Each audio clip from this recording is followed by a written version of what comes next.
So guys, the SolidWorks AutoTrace feature is supposed to trace your images automatically. However, it's nearly useless for real mechanical work. In this video, I'll show you exactly where it fails, and I'll also show you a 3-minute fix real engineers use on the job. And was you, welcome to CAD Lab.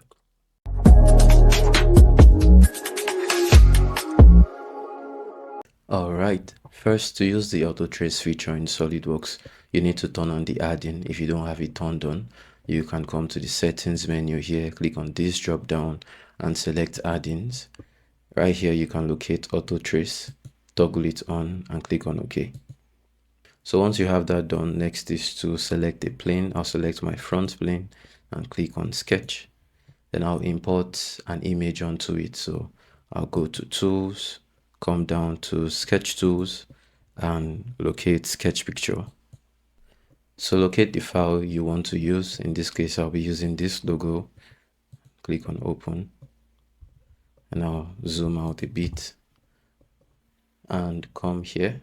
All these are for resizing. We'll skip this and just click on next. So it takes you to the AutoTrace menu. There are different selection options here. First is the rectangular, where you can select a particular portion where you want to make the trace out of. Next is the freehand. This one might be pointless because this is just SolidWorks telling you to literally trace out whatever you want to do yourself. Next is the polygon. It's the third one. It's also similar to the rectangular one, just a polygonal area. But the best selection tool so far is this color selection. So I'll select this color selection here. I'll select my stallion and click on begin trace. So it traces out your model, and it's not perfect because if you zoom in, you can see lapses like this. You can see lapses like this. And there's a whole bunch of stuffs that are being missed in here. Folks would advise you adjust the image brightness, sometimes image contrast as well. You can mess around with all these sliders how you want, but still you're not going to get a perfect replica of your image, because no matter how you've done this, because I've tried it severally, you still get stuffs like this. So for this, I'll just click on apply and select OK. And to show you what the final model will look like, I'll make a quick extrude of that sketch. I'll come to my design tree, select the sketch, and 10 mm is fine. Okay, so that's the stallion you get. And now moving on to the solution. The perfect solution for this is to have your image converted into a DXF file using any free online converters, and then move the DXF file into SolidWorks and use for whatever you want to do.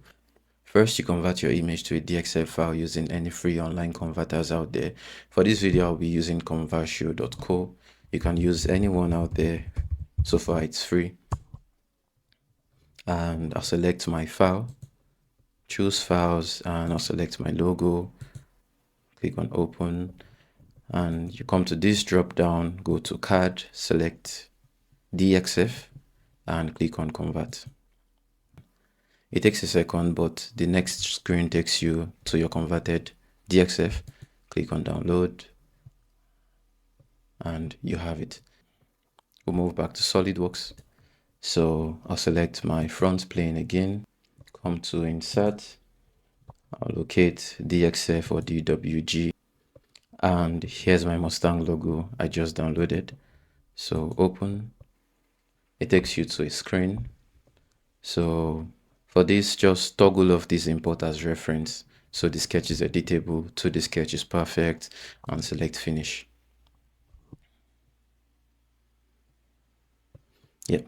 So now you have a perfect replica of your stallion in that DXF file, and it has all the details, all the points and all you need. But this is, you don't need to edit anything. This is an exact replica.